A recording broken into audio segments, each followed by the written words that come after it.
Well, hello everybody and welcome to Tech Talk Thursday. Hope your Thursday is going very well. We have a special guest with us today. We have John Sperian, who is going to be joining us in a couple of minutes.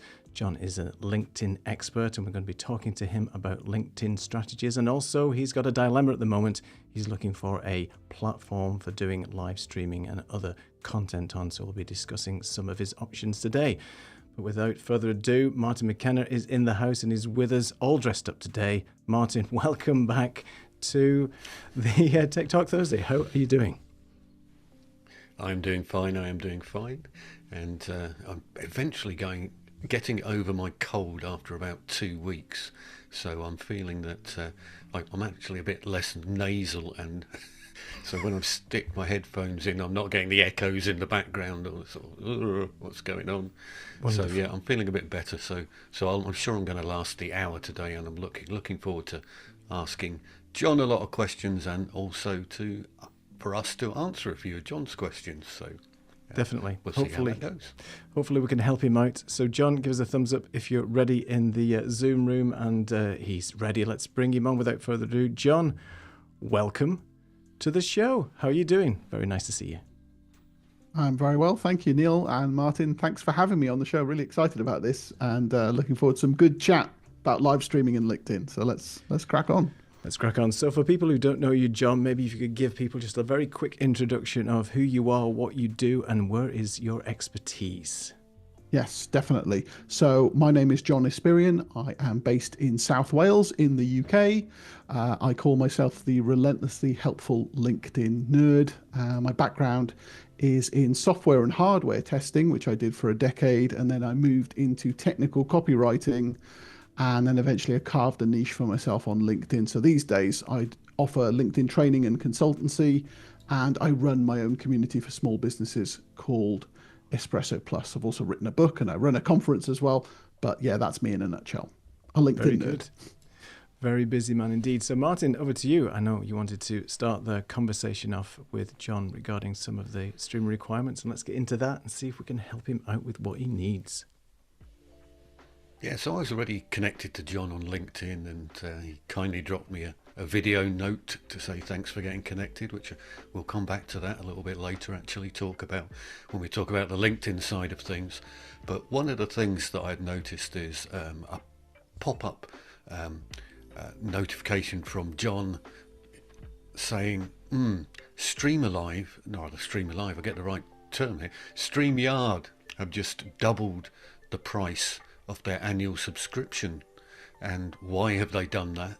And what's it all about? And by the way, I'm looking for alternatives now, because that seems ridiculous that they've done that. So maybe, Neil, before we get into the details of different things, perhaps you want to give a little bit of background on the StreamYard basically being bought out, and who has bought them out. Well, yeah, so StreamYard has been purchased by a company called Bending Spoons, and they're renowned for really mixing things up when they take over companies. For people that don't remember, they were one of the companies, or the company that bought Evernote many years ago. I was a big Evernote user, and the same thing happened to Evernote. They sort of doubled their prices almost as soon as they purchased Evernote, and made it really just cost prohibitive for anybody to, well, for me anyway, to actually start continuing with it. So it sounds like they've gone in and done the same with StreamYard. And the story was that the two guys who actually started StreamYard actually asked Bending Spoons, could we buy the company back? And they refused. So those two guys who were the founders of StreamYard have gone off to do other things now. I'm not sure exactly what they're doing, but now StreamYard is left in this position where there was a rumor going around a few months ago that they were going to put up their prices, and there's a few sort of rumblings on X, and lo and behold, they put the prices up, and then it was a big, whoa, what are we going to do? We're not going to pay for this anymore. And John, obviously you're one of the people that was affected by the significant increase. Was it 80%, I think, for the sort of tiered platform, one of the sort of the pro platforms? I think it was 80% increase, or something ridiculous when you compared it to what it was before. Yeah. Right? Yeah. I think, I can remember the numbers because I was looking at the members panel the other day, and it was $200 up to $391.88. I'm not sure why. Okay. Something that specific, but near on double. And yeah, for someone who doesn't have live streaming as a big part of my content strategy, I can't really tolerate that kind of increase, and that leaves me perplexed about, okay, what do I do then? Okay, fine, I can cancel this thing, but where do I go next?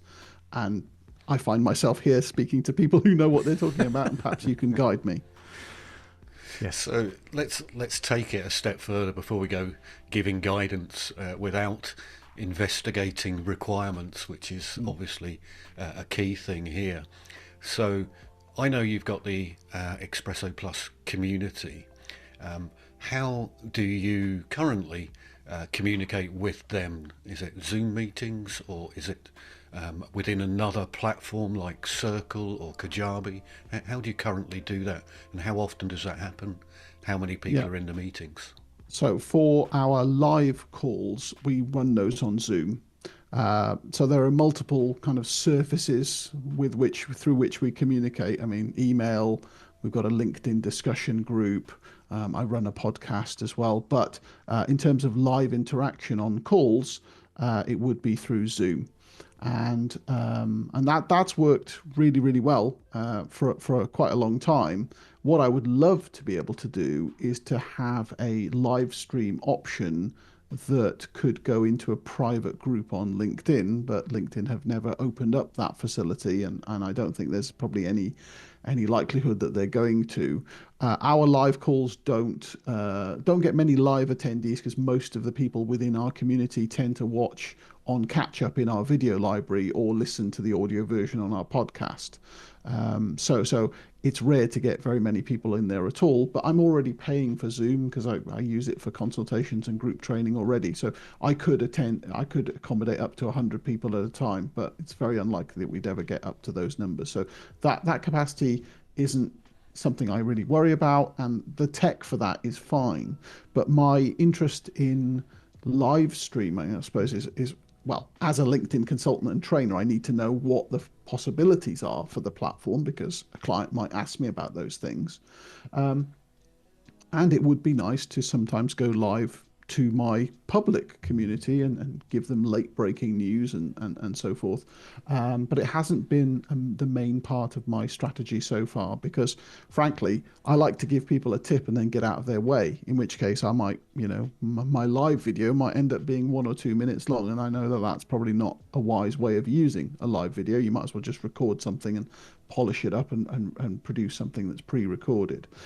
The one thing that I have actually used StreamYard for as a paying customer has been to record, doing some local recordings on both ends for people who are speaking at the Uplift Live conference. So we've done some interviews through StreamYard.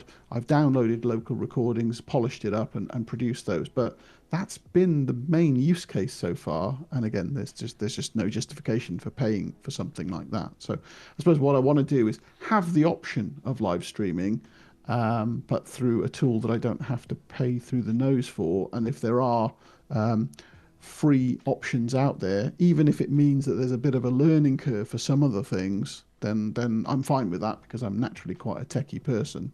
It's just that I haven't quite assessed all of the options yet. Well, it's interesting that you bring up recording as well as an option, and what you can do with recording, because that also kind of affects the choices, and it's about where the recording ends up and where it's stored, and is it isolated recordings for each individual that you maybe want to mix later, or things like that are all kind of important. So a couple of other questions for you. You've already mentioned you're tech savvy, so that's brilliant. Are you a PC or a Mac user? I'm a Mac user for 25 years. Yeah, wouldn't touch a PC with a barge pole these days, Bravo. I'm afraid. All right. Thanks for joining us then. Great. Okay, thanks. That's all we need. Had you said, all we need to hear. You'd have been leaving quickly. Yeah. We're all friends here. And secondly, the next question, being as you're in South Wales, actually, I'm up in Edinburgh. I've got massive cable outside, so I'm interneted up to the ears. Neil is actually in Portugal at the moment, so he uses Starlink, Mr. Musk's wonderful Starlink. So those are possibilities. But what's your internet like where you are? Yeah, I've recently moved house and I'm on full fibre broadband. I've only been here for about 3 weeks now, but it's been pretty solid so far. So I don't think I've got any complaints on that front. Okay, so that's good news as well. Yeah, definitely. But it does affect the way that different things work. So if we go right back to basics here, there's kind of two sets of streaming software, and I don't think they've really got different names, so I'm just going to have to qualify them and saying one is app-based software and the other's cloud-based software. So the app-based tools are things like Ecamm, OBS, vMix, and then we've got the cloud-based tools, which are things like Restream, StreamYard, OneStream. They all got very similar names, so I'm bound to get some of them wrong. And there's a couple of others as well. Neil, throw in a couple of others.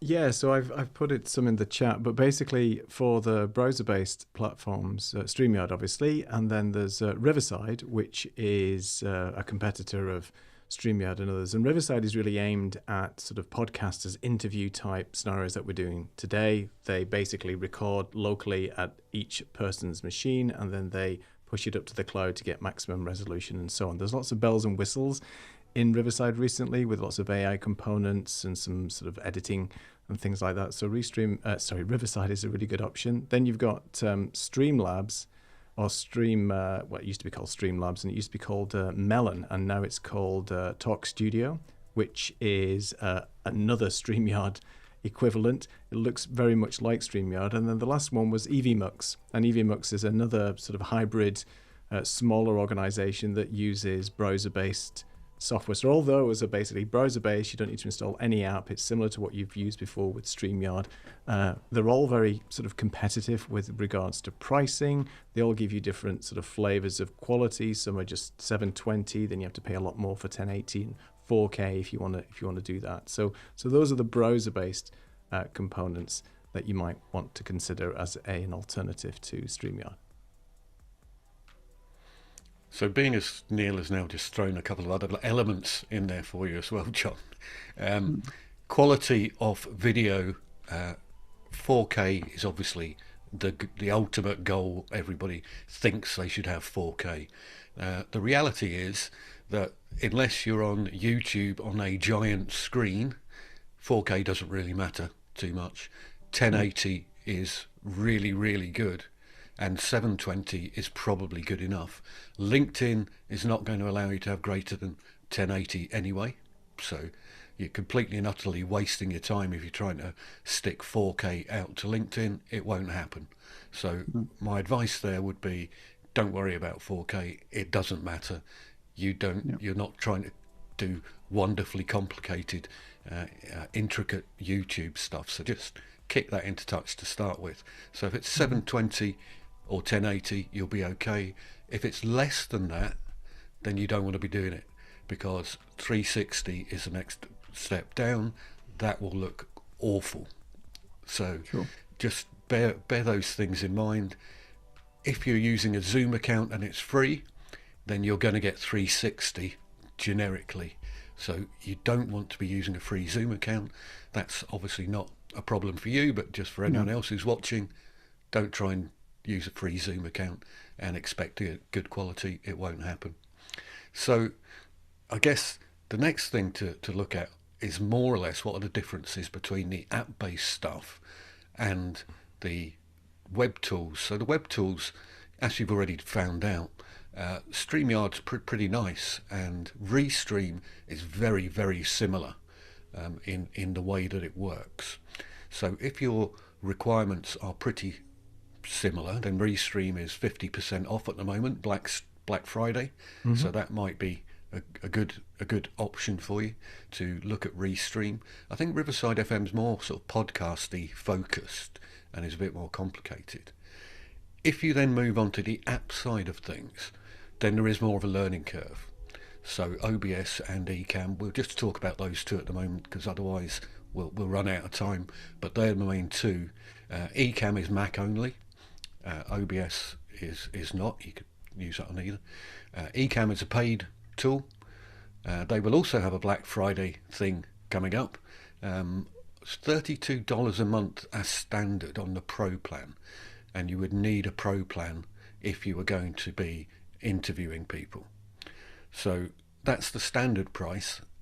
I don't know what the Black Friday offer will be, but I have seen Katie, I believe you know from Ecamm, has been putting out little teaser notes saying there's an offer coming out. So you might, if you go down that route, look out for that. OBS is free. So from that perspective, it's fantastic. It's PC mainly in the main, but it's more complicated to use than Ecamm, and does, because it's freeware effectively, there is a massive community with OBS, and they're very, very helpful. However, there isn't a sort of an OBS support line that you can call up if you've got a problem. Okay, so that is where I'd see the main difference. And because it's freeware with lots of plugins, you get all sorts of varieties of quality of plugins. So some are really good, some are not so good. Nobody's really policing the detail of that. Whereas Ecamm, it is all coming through, you know, a known company with a support desk and 20,000 people in a Facebook group who are a great community. Neil and I are a bit biased because we're both in that community. So what I also wanted to do then, you know what StreamYard and Restream look like and will give you in terms of look and feel. So I've just taken the liberty of grabbing a couple of images off your website to let you see what it could look like if you were using Ecamm. So Neil's going to disappear for a little while here, and there'll be a lot of me and you on the screen, and that's because I'm getting projected into Neil's account, which means if I bring him on screen I get a kind of a tunnel vision thing going on, and it will not look pleasant. So it would be just you and I for a minute or two, but we could have something like this going on where we've got a countdown for John's group, and there's some little bits and pieces that are going on here that you can't do within the likes of Restream and StreamYard. So I've dropped in John's logo here. It's a little bit of a twist on the logo, a little bit of perspective on that logo. There's a drop shadow there, there's a drop shadow behind John, and I've dropped in some background which I just grabbed off his website, popped that into the background with John's logos on it here and a little ticker down the bottom. If we then just move on to some of the other scenes that I've got set up, then that background, as I've already set it up, will appear on every scene. So that's going to appear on every scene, but I can do things like blend in the comments to match your color schemes. So you'll see I've got a little viewer name is in orange and the blue text as well, so just to blend it in looking nicely. But this looks kind of like you might get out of Restream or StreamYard, except for I've got some nice drop shadows and curves and things like that going on, and a bit of a 3D effect around the window, just to make it look nice. And this is all from just a standard free template. In fact, it's a template I created, and it's one of the things I do for my shows is create templates and then effectively give them away or sell them. So there's a standard template, but you might want to do something like this with your community. Now this, as you can see, this is just, you've just come onto a standard Zoom call. This is just a standard Zoom call. So I am bringing in all of my guests into a standard Zoom call. So you could do these with your community members, and where I brought up your wonderful book there, that could just as easily be a presentation or a website, fully interactive website, or anything else that you can think of where the book is at the moment. You could place it in there. And then I've also set up a couple of other scenes here just to let you get an idea of some of the differences of things that we might want to do here.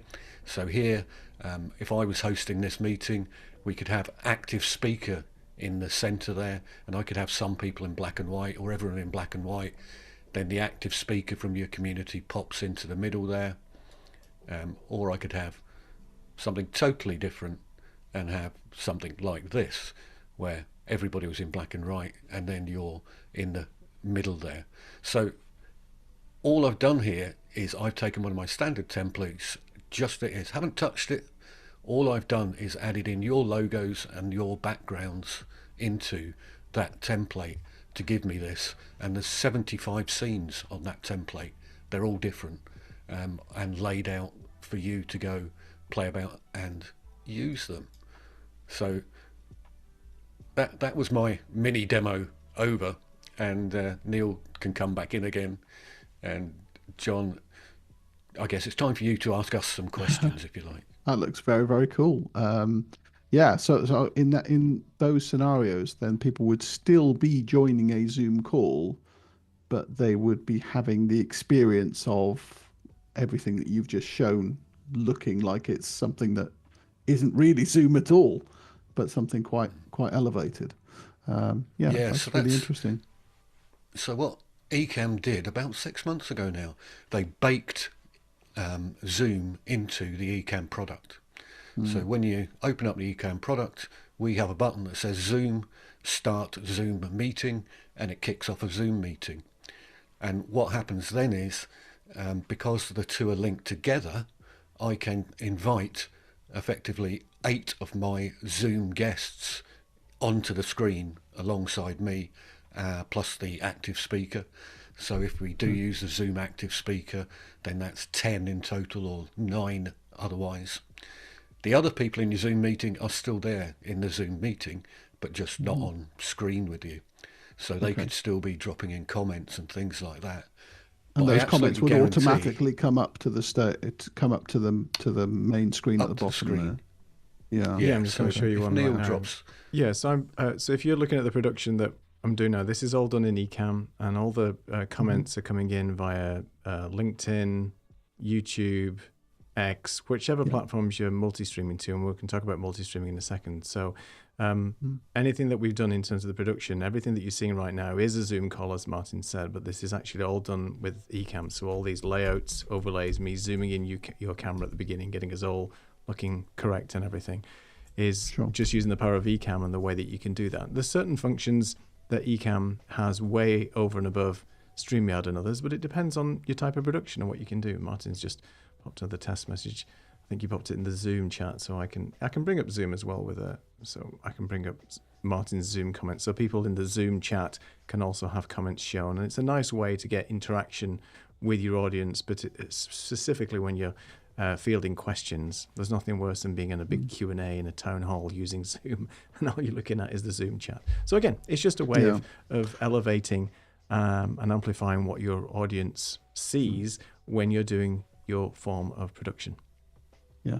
Now, I recall one, I'm not going to say it's a blocker, but I some time ago there was some kind of issue with Ecamm supporting comments on LinkedIn Live. I don't quite understand what that issue was, but is that still an issue, whatever it was? Yeah, so it's still for native comments from LinkedIn. Is basically LinkedIn hasn't given Ecamm the correct API to be able to bring those comments in. So the only way you can bring comments in at the moment is like I'm doing, which is using a third-party tool called Social Stream Ninja, which is just a free plugin. There's my LinkedIn comment that I posted before. So LinkedIn comments will come into here, and you can show them in a nice way like that. That's the workaround for now. Restream supports it. I also have a Restream account because I'm multi-streaming. So anybody that posts a comment on posts a comment on LinkedIn, it'll come in via Restream. Restream is fully supported in Ecamm. The comments can come in that way as well. So there's multiple ways of getting the comments in. So whilst it's not natively supported, there are workarounds that you can easily implement without too much difficulty if you're just doing to LinkedIn that work fine. Yeah, okay. But with most of the scenarios that you talk about there, the likelihood is that you would be doing a Zoom meeting anyway, in which case, unlike your regular Zoom meetings, because it's Ecamm, then you can bring the comments that are appearing in the Zoom chat straight onto the screen. So yeah, sure. For those members who are not actually on screen, if they just want to hide and put comments in, then you can bring those comments in and talk about them. Yeah, I suppose I'm jumping forward to think about, well, if I'm going to invest the time needed to learn this tool, then that would probably encourage me to do some public lives as well, obviously on LinkedIn, because that's kind of my business, in which case I'd need to know that comments were supported. I wasn't aware of any kind of third-party plugin that would kind of solve the problem, but that's really interesting that that's possible. And I suppose another benefit of using an app-based solution, I'm guessing, is that if you've got a machine that's got plenty of grunt behind it, then that is going to lead to a smoother overall experience than relying on a browser-based, cloud-based system. Is that a correct assumption? Yeah, I mean, for me, it all depends on what you're trying to do and the streaming resolution and things. So just let you know, I'm streaming this currently at just higher than 1080p but lower than 4K. I'm on Starlink, and I'm using an M1 Max Studio, so it's not even the latest and greatest Mac Studio. Ecamm runs pretty efficiently. I've got Zoom running, I've got all your cameras coming in, you're all coming in at 1080p and so on, and the experience is pretty good. I'm also recording this as well locally, so this is a full 4K or highest resolution I can get out of this recording, so for repurposing later I can chop this up and so on, and that's bringing it into your from your camera, into my system here. Yeah. And in terms of multiple cameras, I'm thinking about, would it be possible to have multiple angles shown if some of my extra cameras are just actually spare iPhones on tripods? And would they need to be plugged in, or could that somehow be, I don't know, can they be I can show you. streamed in some way? Yeah, I can. If I may, I'll just switch to me just for a second. So I've got a number of cameras set up here. Here's one I prepared earlier. So for example, I'm using the OBSBot Tailor over here. Now that is OBSBot Tailor is just like a webcam, but it's a hybrid webcam. It's got tracking and things. But I'm using something called NDI. So that's a network protocol. It's just connected to my Wi-Fi, and those cameras show up as an NDI camera directly in Ecamm. Don't have to configure it. Just enable NDI, and it comes straight in. As an example there. I've also got another camera, which is this old GH5, which is sitting on a slider over there, for example. And you can actually, with Ecamm, also do something with the camera effects where we did before. If you remember, I can, for example, take the same camera and I can zoom in here, and move it to one side. So that's one camera angle. Then I can switch to another camera angle, which is the same camera, but I'm just doing two different zoom levels. So there's lots of ways that you can manipulate and fool, like if you want to punch in to get closer to the audience, and if you've got something special to say, or whatever you want to do. There's lots of ways of doing it. Martin, I'll go full screen. Martin's got multiple cameras set up as well. He's got a couple of OBSBots and stuff like that. So you can just switch between them and so on. So there's lots of different ways you can play with these different cameras if you want to. In terms of iPhones, same thing. With an iPhone, you can use the continuity camera. iPhone's got the new iPhone sharing. I've got an app on here that I purchased. It's like $10, $15. It's called NDI camera. It turns my iPhone into an NDI-based camera. So again, I could just put the camera up here, and I could just go to, let me just see if I've got the iPhone set up here. I may not have. Just one second. Yeah, so there's the iPhone. It's NDI. This is what my studio looks like right now. So there's the questions coming in. That's the thing. That's the Zoom meeting. So yeah, and you saw me do that live. It was like a couple of seconds to get that up and running. So you could, and that's all because it's native and easy to bring into Ecamm. All these cameras show up. There's no real limit of how many cameras you can bring into Ecamm. It's just a limit on your machine, as an example. Good stuff.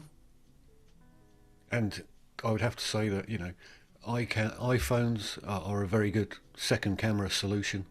They work really well. Just a simple iPhone.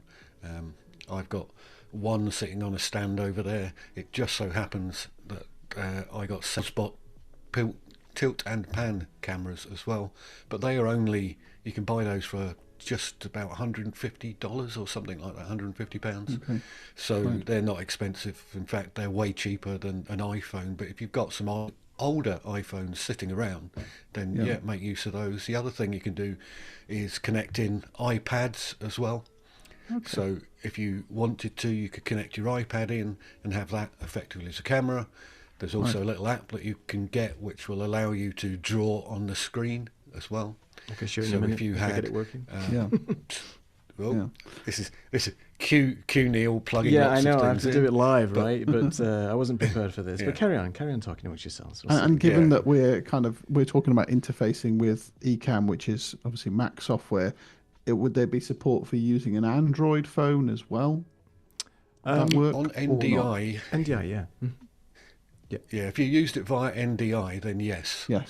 Okay. Obviously, natively, the iPhone supports direct connection, so Sure. even that can be a bit flaky sometimes, though. But So the getting it NDI to option is connect the and- best one. Yeah. it seems to be the simplest one for wireless connection. If Yeah. you've got a long wire, though, you can just connect your long wire directly into your Mac and it will work. Yeah. You That's probably the will bit of the challenge because I think all of my ports are going to be kind of occupied as it is. So, yeah. I was about to say, the first thing that you will find once you go down this route is that you're going to want to buy a powered USB hub of some description or dock. And the cow digit is the one that most people use. Once you've got that, you can actually just put tons of stuff in. You're never going to run out. But even I've got a Mac Studio, which apparently has got loads of ports, but I filled them up almost instantly. Yeah. So yeah. Yes. There are a lot of wires involved, I must admit. But, Sure. I've got the new Mac Minis on its way, so that's only got good. 5 sort of USB-C capable ports, and I'm sure that they're all reserved for stuff at the moment. So yes, I think a hub might be needed. But that's all good to know, and I can see myself certainly getting into this and giving it a spin. And I'll be thankful for the replay because you've mentioned a few things that I was not aware of that I will need to review and check out on the marketplace to see what's in budget. And yeah, that sounds good. And you can see I'm drawing on the screen right now. So this is just a sort of an overlay, and it's basically on my iPad. And I can see the same image that Ecamm is sending out to the iPad, so I can draw pretty accurately on there. And this is Video Pencil, and Michael Forrest is a friend, and he supports Ecamm and other different projects, and is a Mac user through and through. So it's all safe Mac community here. Got quite a few people joining us as well. I think Miss Eileen is here as well, so there's quite a few people. Hello, Eileen, thanks for joining us, and hello, Mark, as well. So yeah. Any other questions regarding the software? I had one question for you, actually. You mentioned that you wanted to just go live to LinkedIn. Is there options to do multi-streaming? The reason why I ask is because if you was to choose a browser-based software like StreamYard, that's got the ability to multi-stream to various channels.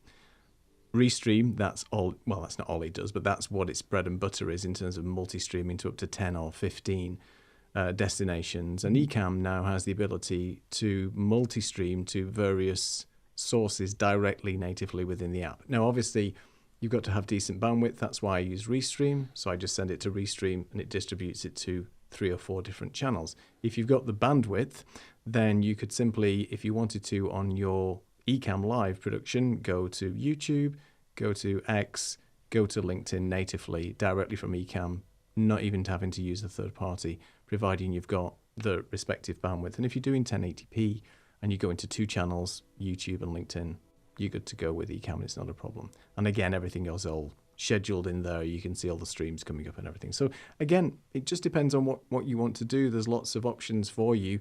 We're certainly not pushing you down the Ecamm route. I'm a big believer in finding the right tool to do the job, but there's definitely benefits to using an app-based piece of software with the flexibility and the customization that Martin's seen. And it just basically makes you stand out more than the regular Zoom call as we're talking about here right now. Yeah.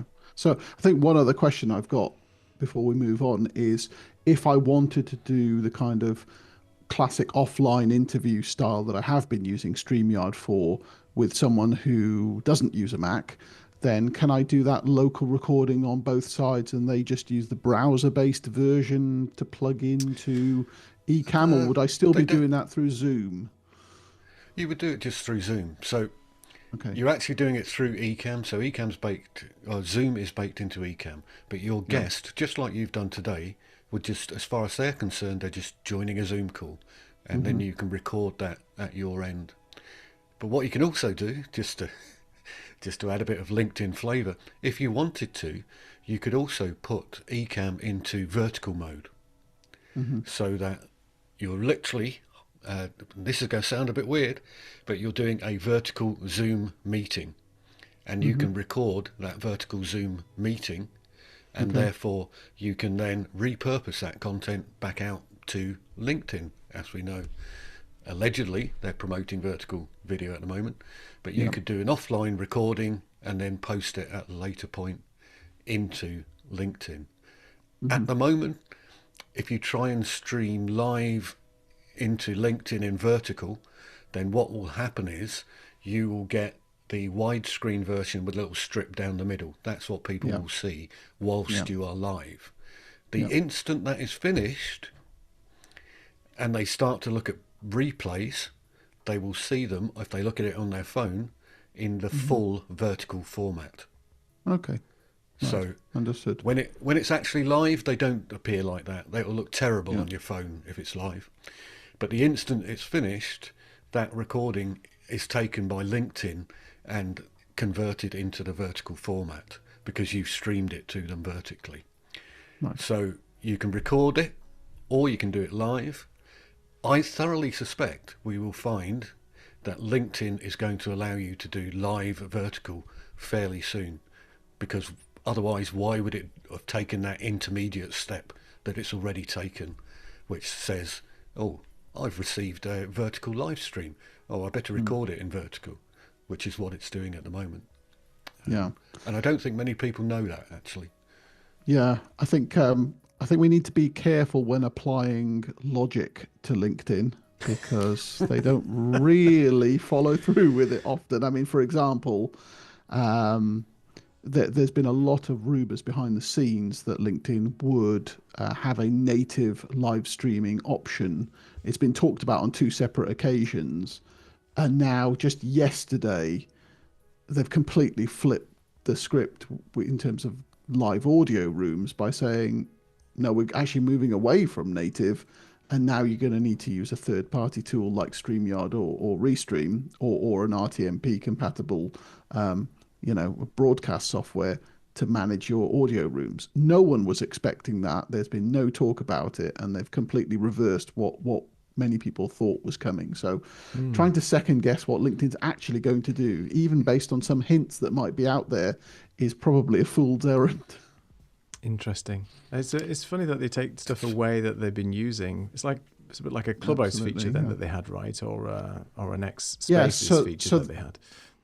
Yes, that there is a live audio. It's a native live audio feature, and the thing that we've been asking for the longest time is the ability to record audio rooms.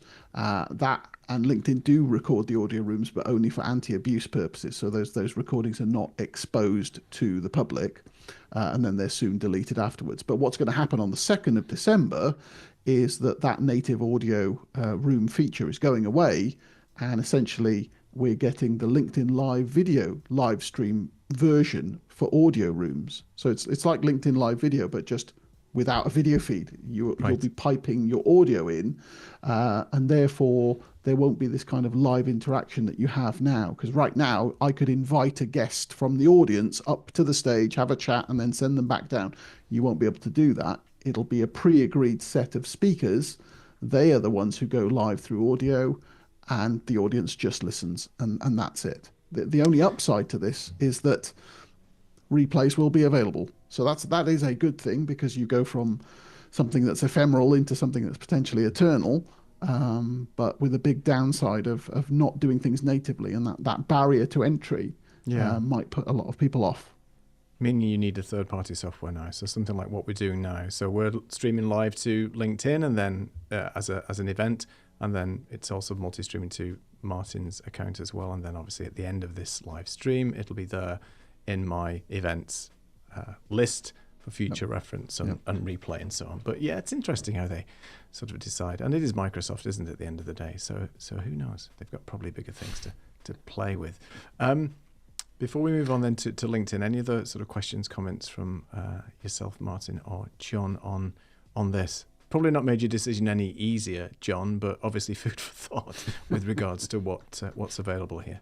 Well, I think it has actually, because I'm now kind of really interested in what Ecamm can do for me, and seeing those templates from Martin was, solidified the discussion, and I think it's something I definitely want to experiment with more. And as a dyed-in-the-wool Mac user, it feels like this is a good fit for someone like me who's not scared of tech and happy to spend a bit of time learning. So really do appreciate that.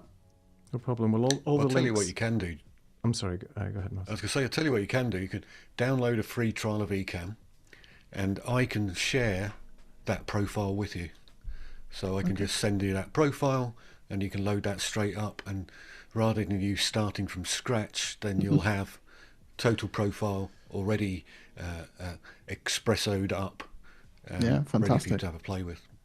I was just going to say, sorry, all the links are in the description in the YouTube video, including a shameless plug to my affiliate links for Restream and for Ecamm as well. But you can get the free trial using those links. And Martin's site is in there as well. The Stream Profile site's some fantastic. I mean, this is a hybrid model of Martin's handiwork that you're seeing right now. So yeah, I'm so glad I met Martin. Makes everything look so much better when I'm making these things for these live streams. So yeah, everything is there on the replay as well for you, John, to get a view. So and Leanne, Eileen is very shocked at your comment there, John, about moving away from these audio rooms.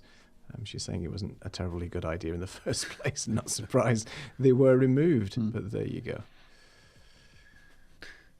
So when we gently transition into the LinkedIn world, so in the run-up to this particular show, I mean, it's fairly new for us to be advertising the show on LinkedIn, but what I thought I would do is a selection of mini animated adverts, for want of a better description, on LinkedIn, and post those out, and then look at the number of impressions that they were getting when compared with exactly the same post with just a static picture stroke link on it.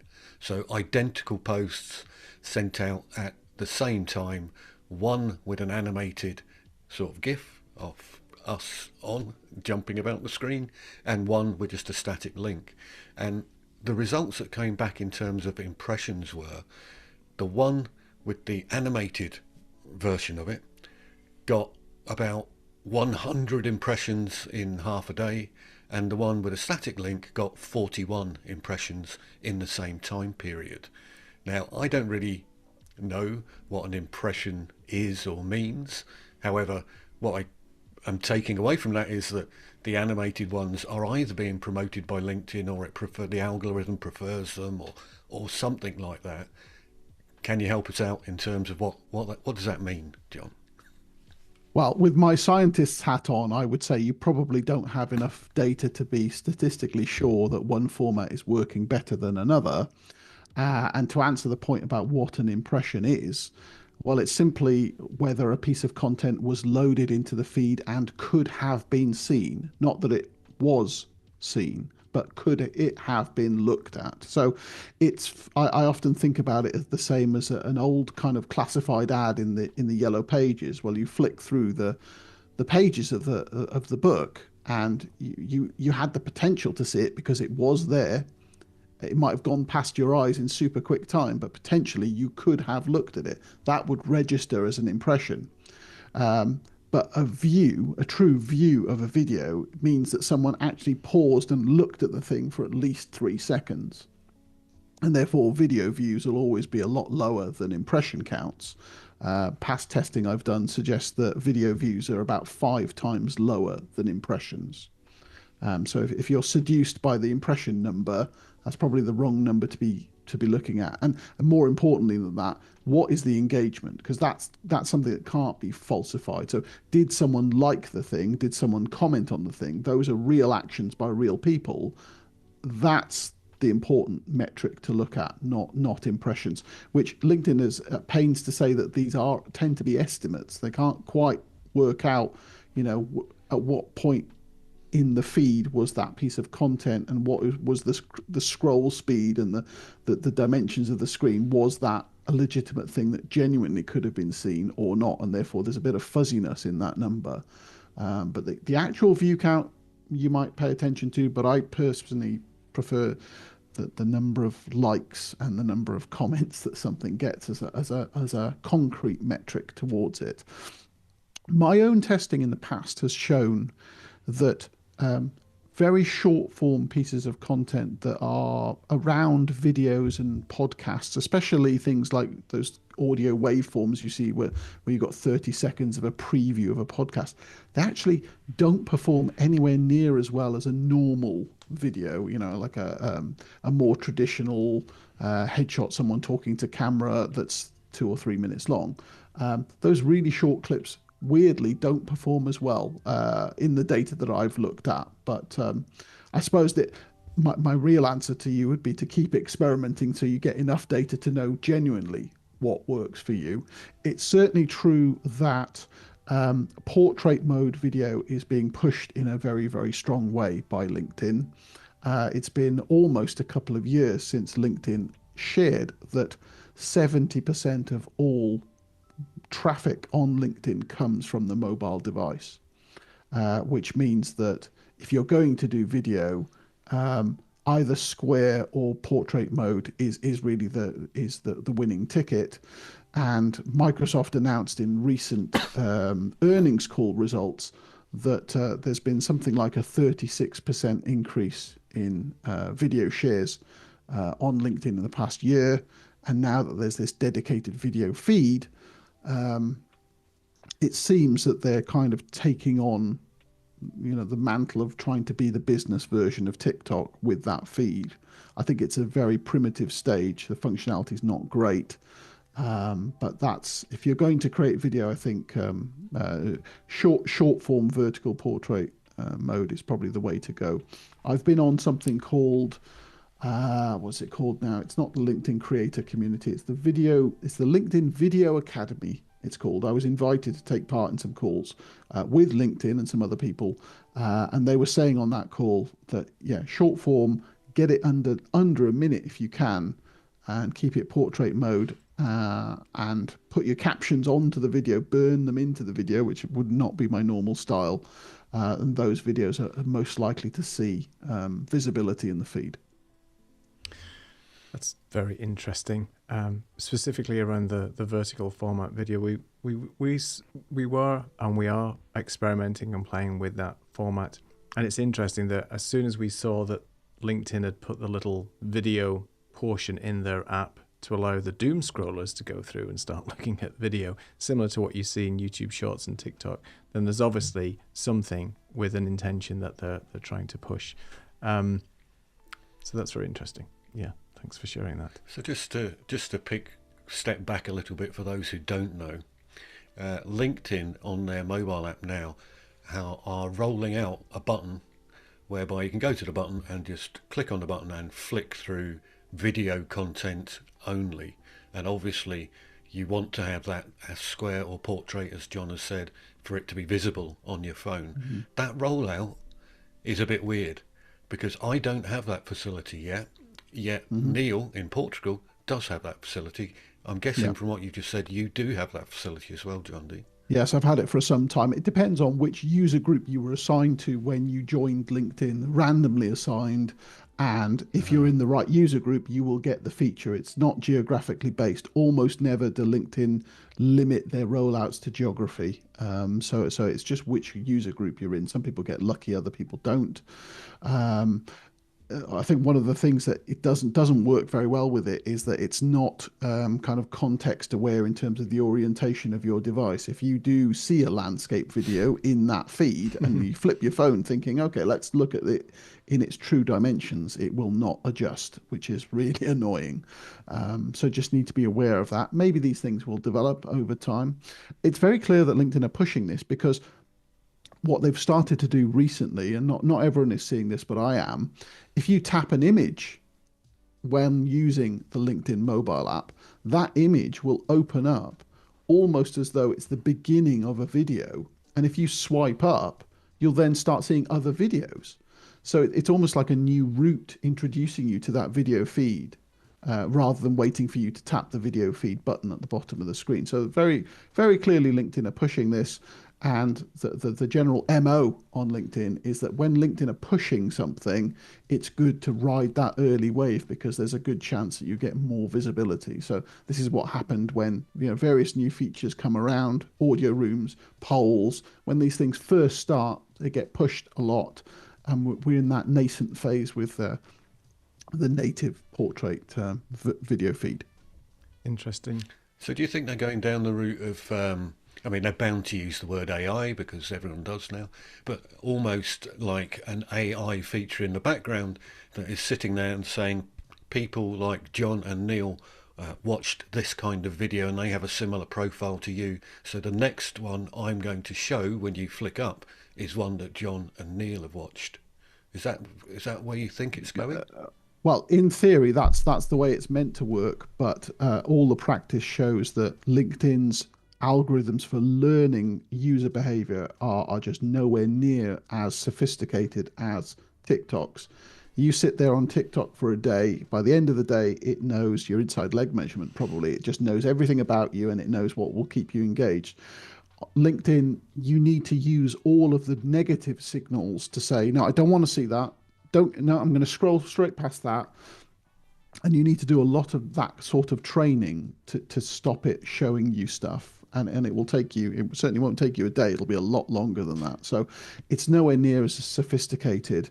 And in my experience, a lot of the stuff that does appear in the video feed is really quite irrelevant. It's quite shouty.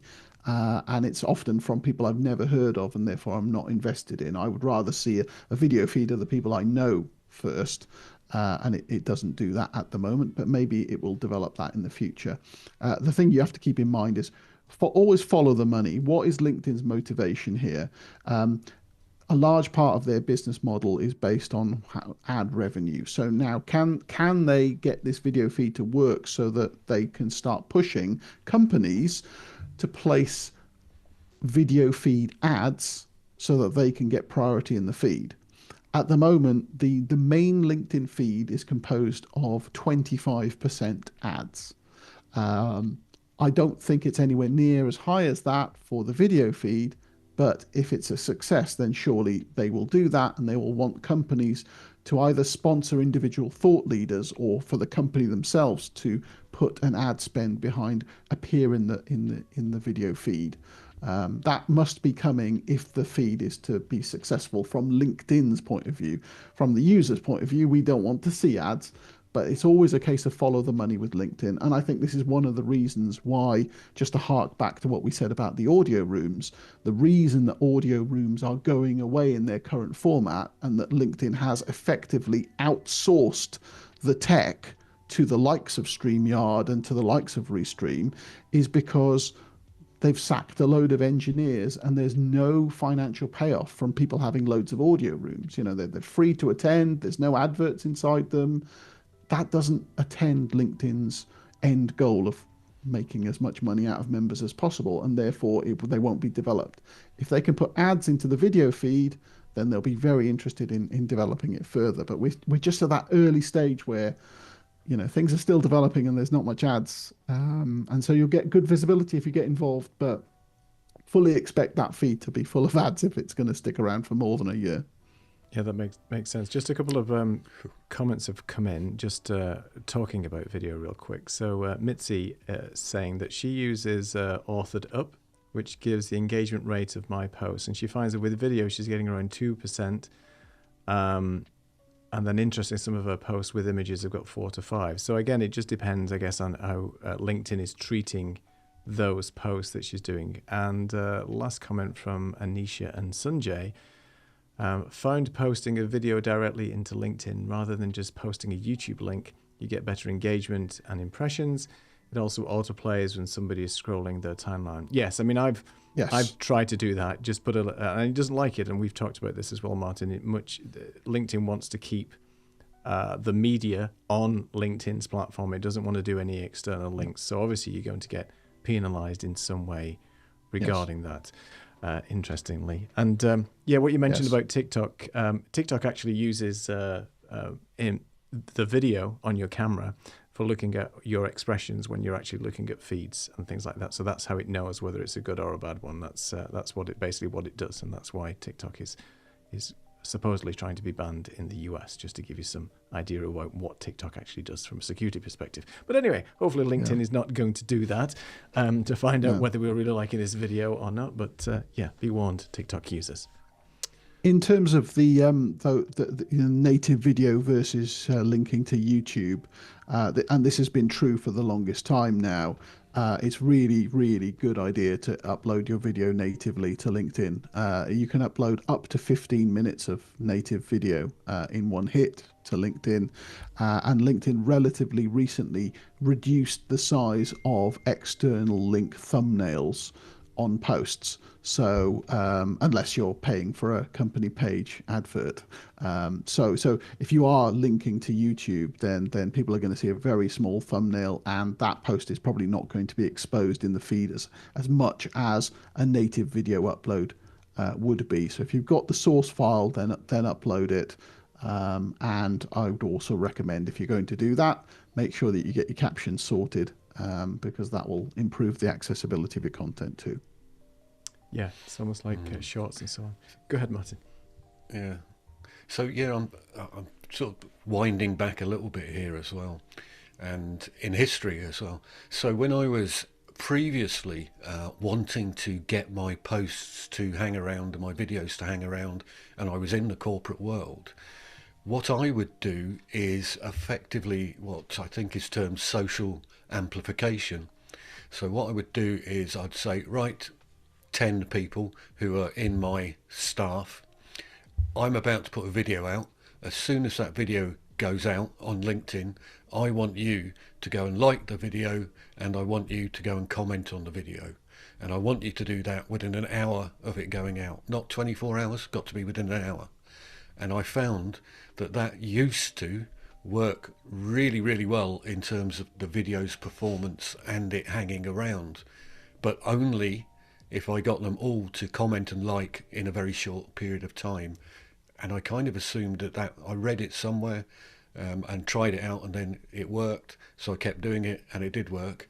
But I don't know if LinkedIn has suddenly got more aware of people trying to game it, and whether that works anymore, and whether you have any thoughts on that, John. Yeah, so that golden hour of engagement, that window of opportunity has been expanded as a countermeasure to the people who are in engagement pods. So where you get into this alliance with people maybe you don't know, not necessarily friends, but people who are just supporting each other's content so that they can all get more visibility. I mean, doing that is definitely gaming the algorithm and explicitly goes against what's in LinkedIn's professional community policy. So be very careful of doing something like that.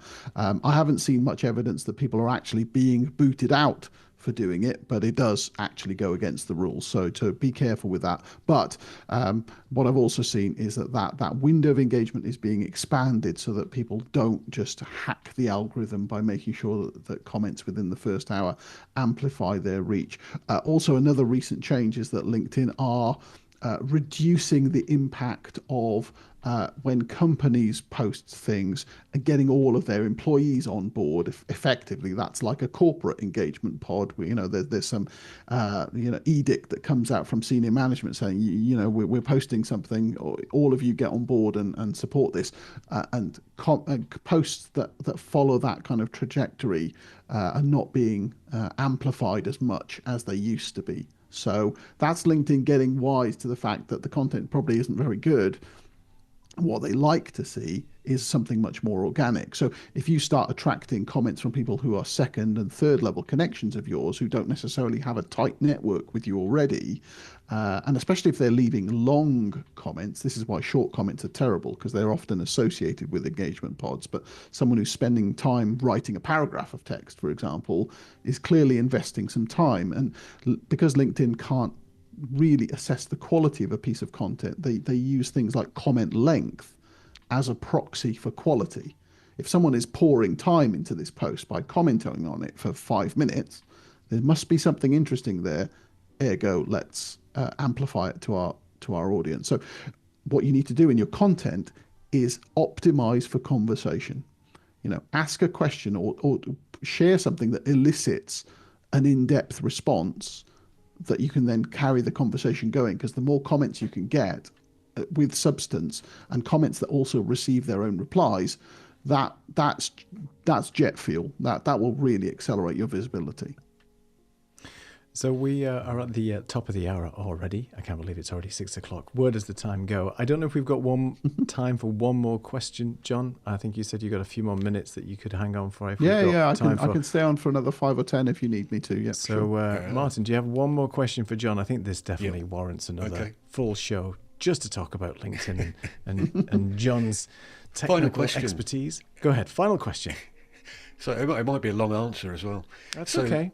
Well, we sort of briefly skirted over LinkedIn ads just there, and who was sponsoring them, and the desire for LinkedIn to have more of them. I've been on LinkedIn forever. I've never ever responded to any ad ever on LinkedIn. However, I'm kind of wondering, is it worth putting an ad onto LinkedIn? Does anybody respond to them on LinkedIn? What are ads all about on LinkedIn? If I, in my, 15, 20 years, it's 20 plus years I've been on LinkedIn, I've never responded to one. No. I've never posted one. So what's the value? What's the purpose? What's the payback? Are they worth it? Well, I don't really use ads myself either. I'm 100% organic myself, and I don't really respond to ads either. But they do have a place. You can only place LinkedIn ads via a company page. That's one compelling reason to have a company page, is that you can't place one if you just have a personal profile. The cost per click for a LinkedIn ad is much higher than other social networks. If you know how to optimize your ad spend and optimize your copy, then you can get that spend right down. I've got a few trusted people who run LinkedIn ads in my community, so I could certainly refer you. And we've actually got the world's #1 ads guy for LinkedIn, who's coming to speak at our conference next March. So I'm sure I could introduce you to him if you actually want some advanced, help with LinkedIn ads. But I don't use them myself, and I grew my LinkedIn following to over 30,000 before I even paid for LinkedIn Premium, let alone placing any ads. So you definitely can grow organically without placing ads. Arguably, it's a longer, slower burn, but I think all the more satisfying for it, because you don't feel like you're selling at people, which is what ads tend to be like. So yeah, that's probably all I've got for you on that one. But as I say, I'm happy to make introductions to people who know a lot more about that topic than I do. All right. Okay, thank you. I mean, that's informative in itself, which it more or less said to me, probably don't bother. I suspect not. Yeah. I built up an events company without spending a penny, just on LinkedIn. So I mean, it was a very narrow market space in Scotland, but that it all worked with no adverts whatsoever and no marketing. It was just through LinkedIn. So okay.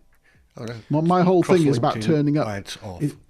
My whole thing is about turning up and developing your personal brand and showing up on a consistent basis. So in your case, if you haven't particularly been active on LinkedIn before, but you want to be known for your skills in, let's say, creating Ecamm templates, or just being a video expert who can share the kind of stuff that we've talked about today, if you do that with a consistent look and feel, and do it as kind of appointment content, you're going to turn up every Thursday at a certain time and you're always going to talk on a certain topic, you will eventually be remembered and referred, and you won't need to spend a penny on adverts. It'll just probably take a while before you penetrate people's psyche enough to be that chosen person. But that's the route that I've been taking on LinkedIn, and here I am talking to lovely people like you, and you probably wouldn't have found me if I didn't have some kind of personal brand presence on the platform.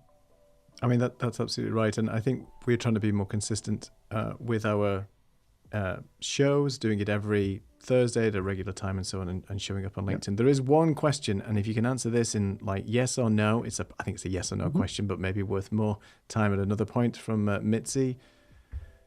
Is it worth paying for LinkedIn Premium? It's a very, very common question, this, and I liken this to driving a car.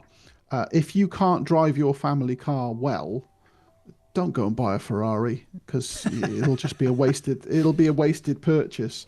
Um, you can get a lot out of the free version of LinkedIn, but if you're at the limit of how many personalized invitations you can send, or you're at the limit of how many monthly searches you can do before you get blocked by LinkedIn, or you're at the limit of how many free messages you can send to non-connections that you're trying to pitch to, and things like that, or you want to use LinkedIn Learning to really develop your knowledge, then fine, it might be a worthwhile thing to do. But make sure you've mastered the basics of the free version of LinkedIn, and then you upgrade. I'm a LinkedIn trainer, and I only upgraded after I got to plus 30,000 followers. I wasn't paying them a penny before then, and literally the only reason I upgraded is because one of my clients said on a Zoom call once, "This guy's a LinkedIn trainer, but he doesn't even have a gold badge. Should we even trust him?" And I thought, well, this is a reputational thing more than actually a features thing. Now, LinkedIn, again, following the money, they want to get as many premium subscribers as possible. They're now starting to introduce features that are only for premium. So if you want a premium custom button, for example, then you pay for the service. Or if you want to send unlimited personalized invitations to new connections, then you need a premium feature. So there are actually compelling reasons to do it, but it's not a cheap thing. I would say master the basics and then move up, but not before. Otherwise, you're wasting your money. Great advice. Thank you so much, John. And yeah, you heard it here first. Master your craft first before you start to pay the money. Yeah. It is nearly 6:10, so I'm conscious of your time. I just want to first off say a big thank you to John for joining us today, and Martin, thanks for all the work that you do and getting this organised and getting John on the show as well. John, I think it does definitely warrant another show, and you're very welcome to come back anytime. If you'd like to come back, of course, we'd love to have you. Happy to chat anytime. And we could spend a full hour on LinkedIn as well. So I'll just go to my screen for a couple of seconds and just let people know all about what's going on. So all the links for today's discussion with regards to OBS and all those platforms, as well as links to where you can find John, Martin's site, and everything else is in the YouTube description. It'll also be in the LinkedIn description as well. Go and find all that information out. Next week, we'll be back, same time, same place. We have another guest coming on. You'll see that on the end screen. Thank you, everybody, for your time today. Wonderful to see everybody in the comments. Thanks to everybody who's joined. Sorry I couldn't say hello to everybody. We've had some very good discussion today, very worthwhile, and hopefully John will find his platform of choice to start doing his live streaming on LinkedIn. So until next week, thanks everybody, and I'll see you very soon.